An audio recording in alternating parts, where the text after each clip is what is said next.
Welcome to episode 190 of That Great Business Show. I am Conall Ó Móráin.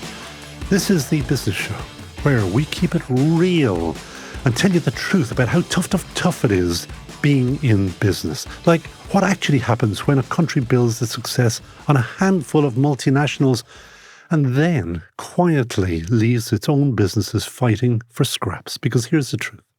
A tiny number of companies are delivering most of our corporation tax. And should one of those US companies fail, or Mr. Trump comes up with some other Liberation Day idea, our tiny economy could be, well, there's a word for it, and it's rude. This is what we call the Irish economy. ISME, the Small Business Association, is saying, and we've known the risk for years, that we need to fix it and fix it fast, like backing everyday entrepreneurs, people like you. Fix a tax system that punishes scale. We'll be talking about that. And stop pretending SMEs will somehow figure it all out on their own. They won't, because it has to come from the top.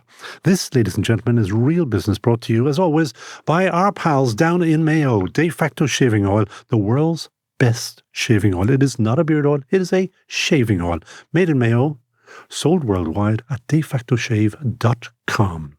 Neil McDonnell, CEO of ISME, the increase in Ireland's corporation tax in 2025, and I read this from your note, was almost entirely due to increased exports of a single peptide-based hormone to the state of Indiana. This is nuts. It is absolutely nuts. Of course, we're not complaining about it. We're delighted to have the money. But we, unfortunately, we're suffering from the reverse of the paradox of thrift. We're suffering from the paradox of plenty, where we have, firstly, we've lost all ability to control fiscal spending. But secondly, we've lost, or we appear to have lost at least, an ability to have a focus on homegrown business. And we'll get away with it for as long as we get away with it. But as Hemingway, I think, said about going bust, first it's slow and then it's sudden. Suddenly. And you and I are of an age, I don't know how many recessions we've gone through between us. But, I mean, these are really, really traumatic. And they're also avoidable. We do not want to see another fiscal crash in this country. Because those recessions do and can do happen. We know that. Now, there's a question, because I'm going to have to put some hard questions to you, and you're going to have to avoid them because it's very difficult in this little town of ours. There's some disconnect between the people that run the country and what you and I talk about, because anybody in business knows. I mean, I read in the newspaper, old-fashioned thing, and I hear it on radio, whatever. There is a massive dependence on a handful of companies. And it just makes no sense, because what I've just read out there. And yet there's no move at all. This has gone on for years to try to move something in the economy here. This has gone on for years, and all the adults in the room are effectively agreed on it. Mm-hmm. In the last couple of weeks, you've heard Professor Alan Ahern, who was a government advisor before, note this concentration on FDI. You've heard the Fiscal Advisory Council say it. You've heard the central bank say it. And it's also been in the national risk assessments. We've been doing a very sensible thing since 2014, doing national risk assessments. The problem is we're great at doing risk analysis. We in ISME constantly refer to the 2014 national risk analysis, because one really interesting comment on it was just after the Russian annexation of Crimea. And lo and behold, the NRA in 2014 said, we can expect a long tail end effect here where the price of hydrocarbons is going to go up. What did we do about hydrocarbon storage? What did we do about where we sourced it? Absolutely nothing until we had a fuel crisis after the second Russian invasion. There is still plenty to be done, as pointed out by Duncan Osborne of Keller Ireland on the previous podcast. We have, and somebody sent this to me, and I don't know, I did possibly put it up on LinkedIn. We're meant to have 90 days of storage. I believe the correct number is 50. That's madness. I believe, having come from that sector before, there's 90 days of which there may be 50 stored on island and then a contractual commitment elsewhere. If the events of the last 3 weeks prove nothing else, it is unless you have it in your own tanks, in your backyard, you are hostage to the goodwill of others. Now, we know that people watching this we know what business is about, and it's clear as daylight that we are too dependent on some sectors and we need to do something about it. ISME has come up with a plan. Fix that. Because we've seen other people suggesting fixes, but you have actually come up with fixes, particularly aimed at, 250,000 SMEs? Something like that? Yes. And I suppose the broader economy does involve freelancers and self-employed solopreneurs. 350? In all-inclusive, it's about 360,000 now. We await, unfortunately, the CSO hasn't done their business demography analysis for a number of years, and it is worth doing again. What we have done this time, though, is to, while the adults in the room have recognised the problem and done nothing about it, what we're actually suggesting is solutions, practical solutions, based on what state agencies themselves have said. And the first one is that while we appreciate that a lot of people in government, a lot of people in the permanent government and the civil service find the SME sector diversified, shouty, noisy, and quite variable. Diversity, as a lot of people in government are always telling us, is strength. And we have given a really practical example of a European state that has done this, having recognised their own problems. The sort of finale, the finishing up part of our policy is to focus on Italy's Industry 4.0, because Italy, of course, went through a very, very bad, great financial crash at the same time Ireland did. But they actually sat down and said, what are we going to do?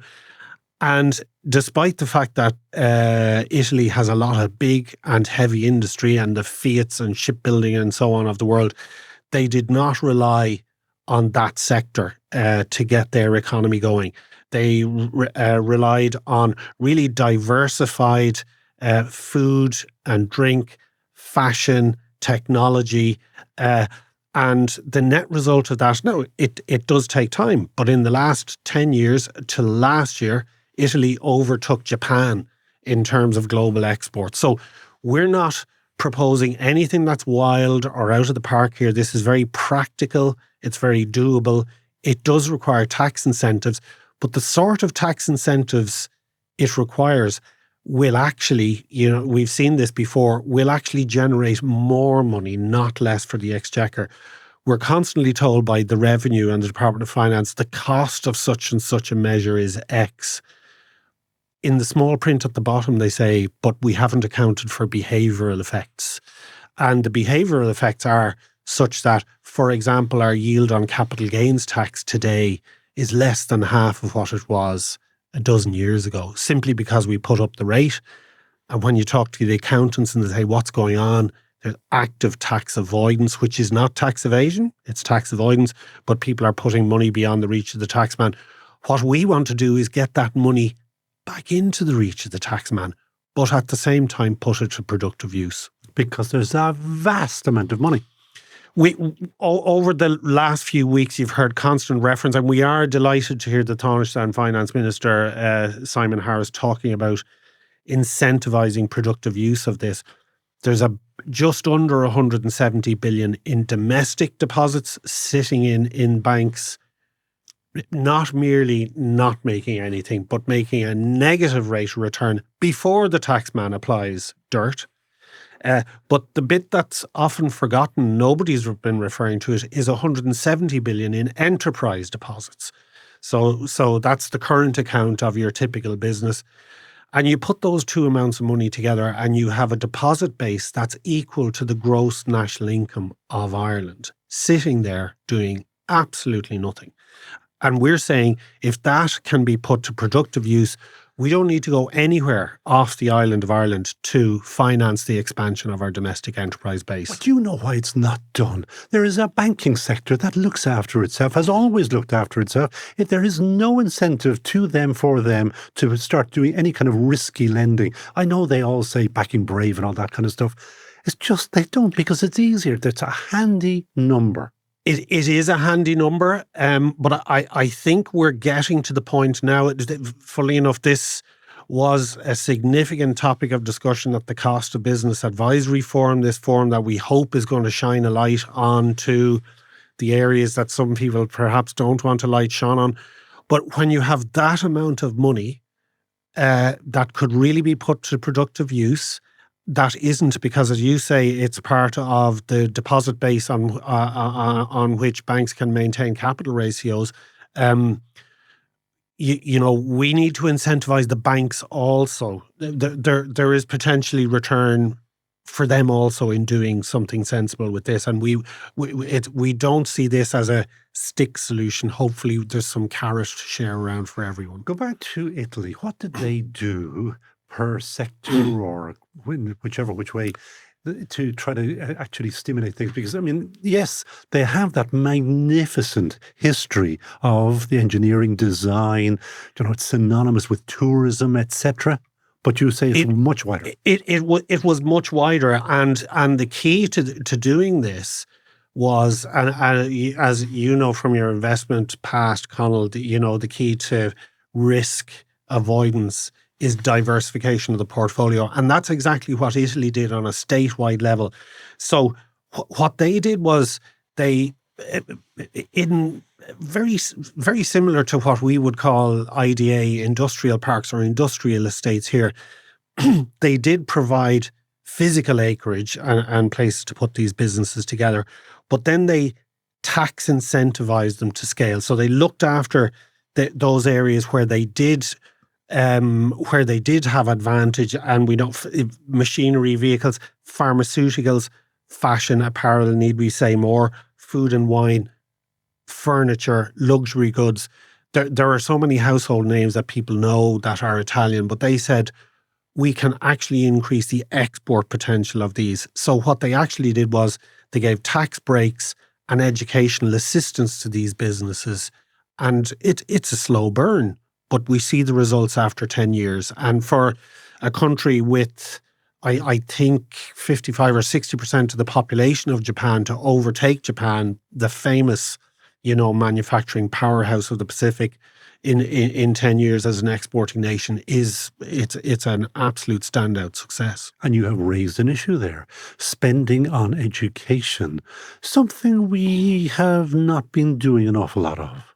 There's a real dichotomy in the Irish economy and in Irish society. The performance of our secondary school system is recognised as good.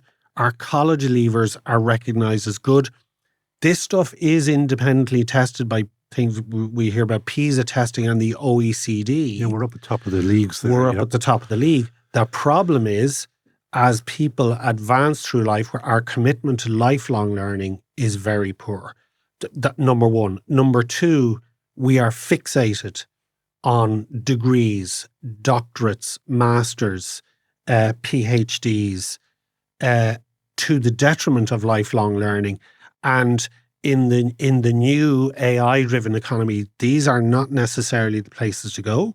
We are farming young people into technical universities where the dropout rate is really significant, approaching 1 in 5.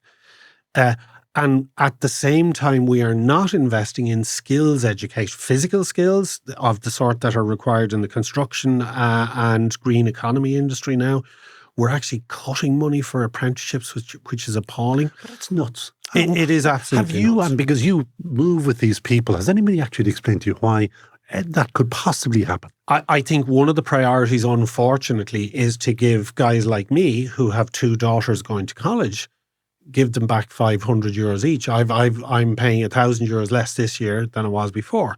Now, frankly, I don't need that money. I think the amount that I pay in university fees is value for money in terms of what I and my children get.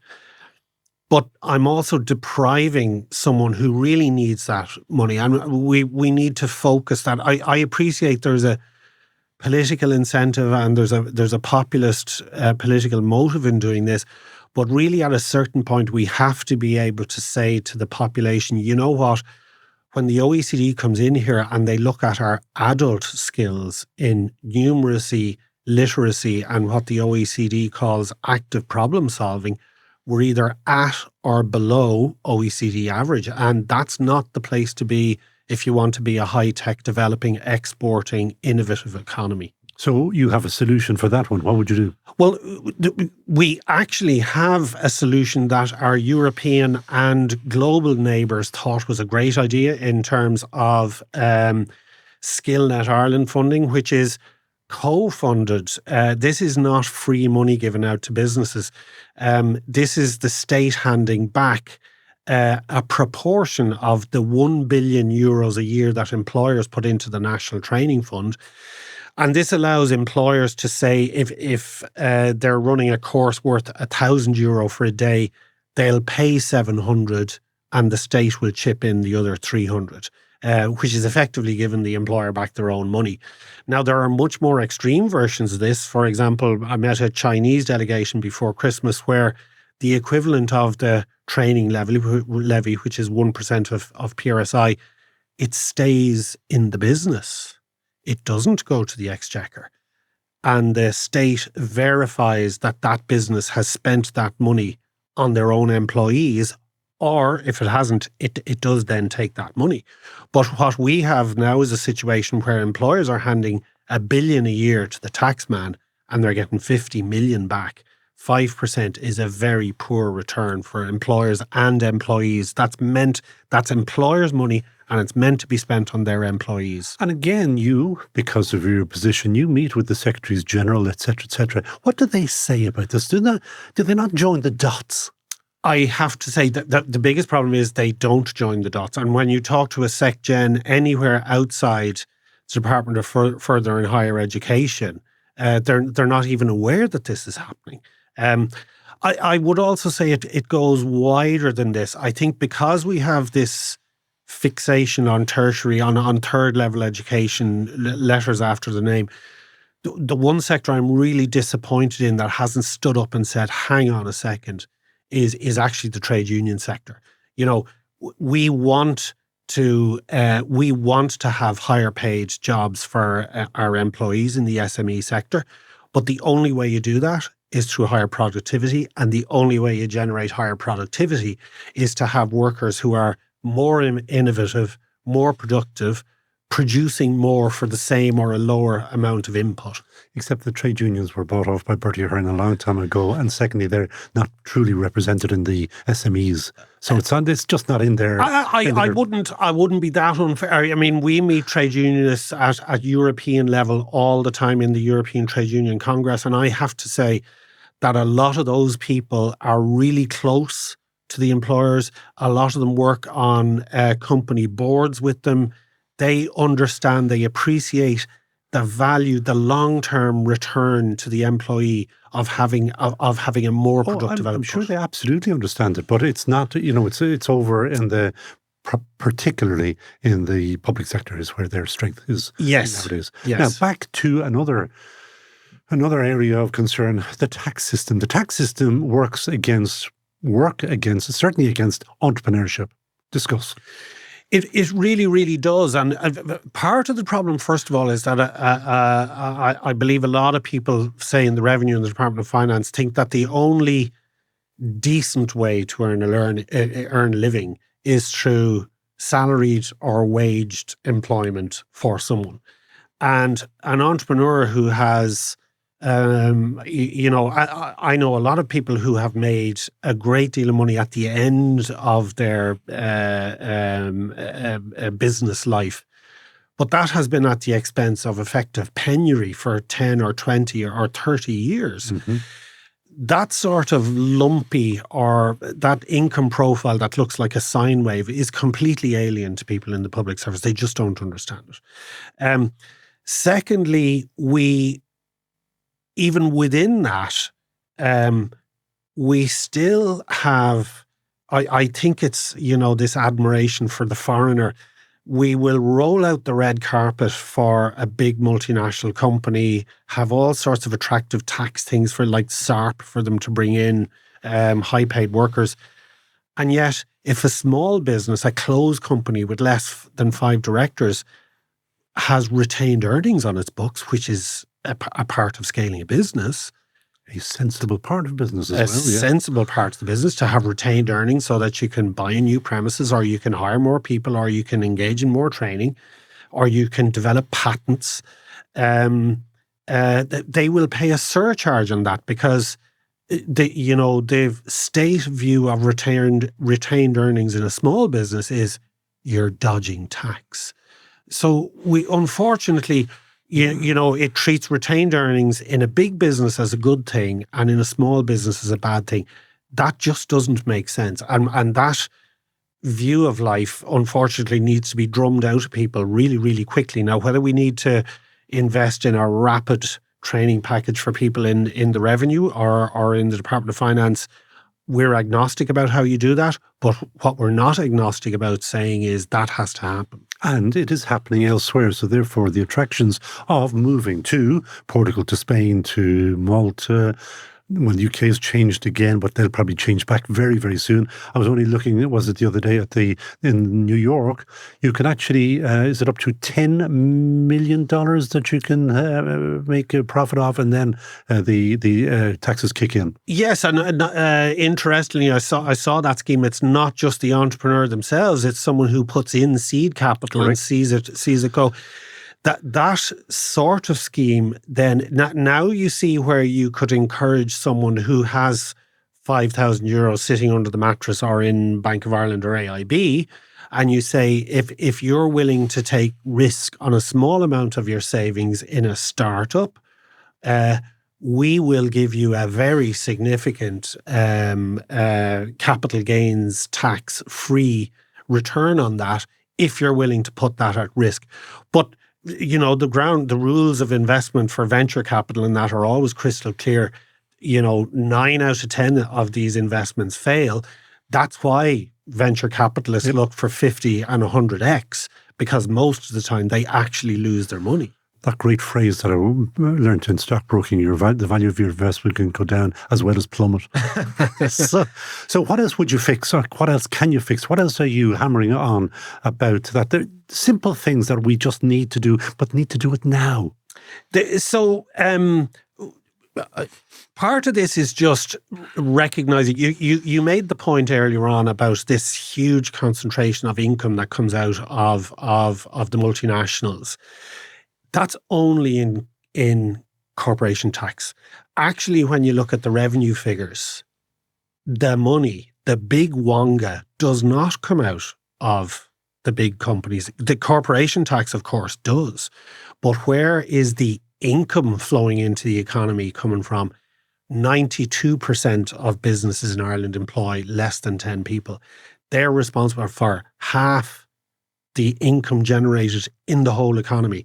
Half the income tax, half the PAYE, the PRSI, the USC and the VAT. Yes, it would really hurt if we lost the multinationals, but if we lost the SMEs, it's game over. We're breaking rocks with hammers. But unfortunately, I can go back some decades having been looking and talking about business. And it's been the same kind of story for an awfully long time, is that we in the SME sector feel it's just we're kicked about and not given a fair shake. I do think that this is an area where if you look at our economic history post-independence, our population curve did not recover after we gained independence. It actually fell. We went below 3 million. In the 1960s or thereabouts. At 58. At the point where Whittaker went to Lamass, whose book is out, I'm dying to read now, with the Programme for Economic Recovery. And you can immediately see at that point that literally the population curve turned in 1961. But the essential message was open the economy. The next point of inflection was when we joined the EEC, as it was in 73, and the population really started to recover then. And of course, our farming base, which had been decimated by protectionism, we opened it up to trade, and our agri-food took off. And the next big point of inflection, and these were great points of inflection because they were always up, was the establishment of the single market. And then things really took off with the Celtic Tiger. We, of course, blew it by relying on transactional income. And now we have a similar problem with a concentration on corporation tax, which ISME wants us to avoid. But core to that is to recognise that the wonga is coming from that small enterprise sector. And this is what we freely quote Professor Friederike Welter from Germany in talking about two categories of entrepreneur: the everyday entrepreneurs, the people you pass on the street that you don't recognise as you pass the butcher, the baker, the candlestick maker, and the local centra. That's where half of all the national wealth comes from. And if you can help those become a little bit more efficient, and some of them to export, now you're starting to develop Italy's Industry 4.0. You're also setting up a really competitive ecosystem. So as Professor Welter says, what happens when you have a really efficient everyday entrepreneur base, then a small cohort of them will go on to become what she calls the hidden champions. And Ireland actually has a lot of hidden champions. And they're the ones that go on to become mega. When we, in the start of the paper, this is where we advise government not to try and pick the winners. We're saying, as we said to Minister Burke when we launched this party, we don't want you to be the bookie. Don't try and bet on the winner. We want you to be the trainer. Have a good stable of horses in the hope that one or two of them will win. And if you look back over Ireland's history, in our paper, we've taken the top 10 Irish businesses in the Irish Times Top 1000, and our slightly rhetorical question to the state is, which one of CRH or DCC or Smurfit Westrock or Ryanair or Flutter or Kingspan or AirCap would the state have actually said, this is a sector we want to develop? Frankly, we don't think they would have put money into anything other than the ESB, which they did very successfully. 100 years ago. 100 years ago, literally.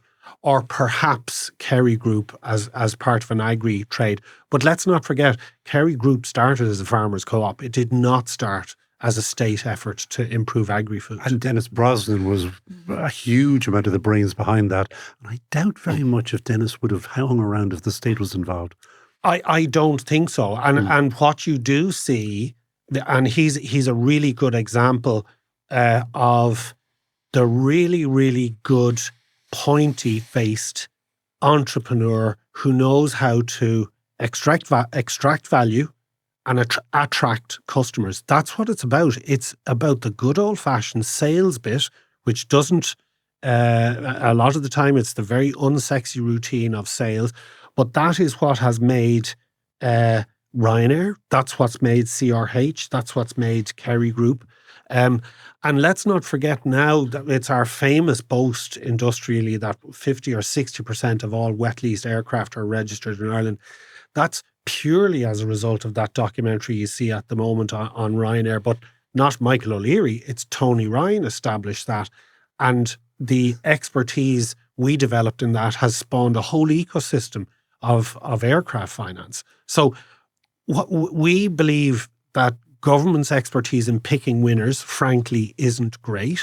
So just... But it's not even their business, really. That's fair comment. What we're just asking for is establish a competitive environment where the non-entrepreneurs who have capital are willing to put some capital in. And that means a tax break or some form of push in terms of taxes. And the Department of Finance, that's like anathema to them. They will not listen to that. It does appear, when you read a document that deeply saddened everyone in the SME community, the 2022 Commission on Taxation and Welfare, which we saluted when it came in, sticking taxation and welfare together actually made sense. But then you go through it and you see concepts like horizontal equity, which is kind of, when you're talking about horizontal equity, are you talking about people lying down? Or if Mary has €1,000 in the bank and Johnny doesn't, do you make Johnny richer by just, which has happened here before, simply expropriating €500 from Remember Mary? the pension? The pensions levy, which has never been made good. Absolutely. That's an outrageous thing that happened there. Yet someone in our permanent government thought that was a good idea. Do you know why? Because there wasn't a pension fund that was taken on them. Correct. So, extracted the money from him over there and leave me alone and I'm happy. But what we're saying is we're not trying to be, we're actually trying to be the new socialists in the equation here, which is if Ireland is to be, if you look at the most successful European economy, in terms of long-term wealth management, it's Norway. And what did it do? It took windfall earnings from hydrocarbons and it put them in a sovereign wealth fund. We're saying treat the windfall earnings from our multinational sector in the same way and allow us to use that money, but also the effective deposit base that's equal to the total value of our economy that's held by private individuals, and put that to productive use and allow Johnny and Mary to make a return on that for themselves and their own long-term wealth. I mean, I could literally spend all afternoon talking to you about this because, again, go back to all that money. Why that is not being spent on the housing? Because the housing can work as a pension fund for the state because it'll yield something and it's safe as houses. You know what I mean? Listen, final question I have to ask you. Who would you hire in a heartbeat? This is a really interesting question, and you had me in here today on Indigenous enterprise policy. So I said I have to put these two together because I've spoken about everyday entrepreneurs and hidden champions. So the challenge when you put this to me was, I'm going to pick the hire in a heartbeat would be one of our hidden champions. So I'm going to talk about I'll do the name at the end, and I'll just talk about. You've been doing this too long. I'm going to talk about a Midlands-based, go on, old tech construction services and construction company in the concrete business, which has been around since the Romans, I think. This business, this is also an intergenerational business because the founding father has passed on to his children. This also demonstrates that innovation is not confined to high tech and to chip making and to software development. I was only in this job, I'd say less than 9 months, when the CEO of this business rang me and said, do you know anything about getting a ship into the Arctic Circle? And I said, I don't, but I'll find out. But I know somebody who does. And this was because they had won a contract to put in a very large silo in the Arctic Circle in Canada, in Baffin Island. So with concrete mix that had to be very, very tailored to the fact that it would spend 7 months of the year below zero. And this business is now in infrastructure, roads, rail, utilities, water, rainwater harvesting for all the greens among us. And it has now put a footprint in Britain, in Birmingham, and in technological development and design in Portugal, north of Lisbon. So I'm going to show that our hidden champions can come from the oldest and most established businesses. And my hire in a heartbeat would be a former chair of ISME, Kieran Murtagh, who is the chief executive of Shea Murtagh Precast. And I have met him on many occasions. And what a gentleman. What a lovely, lovely gentleman. Bright as a button as well, of course. That helps. And an EI champion, because in Enterprise Ireland, in fairness, knows that he has the secret sauce to how you export and develop a business. I actually didn't know you were going to mention him because I thought Midlands above there. Maybe the Murtaghs, because my God, they've done a business as well, haven't they? And there's kind of old style. Yes.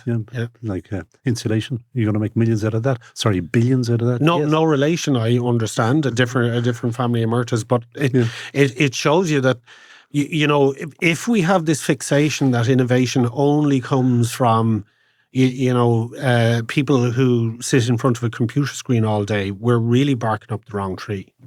Okay, well now, you get your de facto shaving oil from Tom Murphy, big ISME fan, and then you told me you use it yourself. I am a user, but as we did discuss, very smooth. Although I did take a bite out of this side yesterday, that's the side not to camera, isn't it, Con?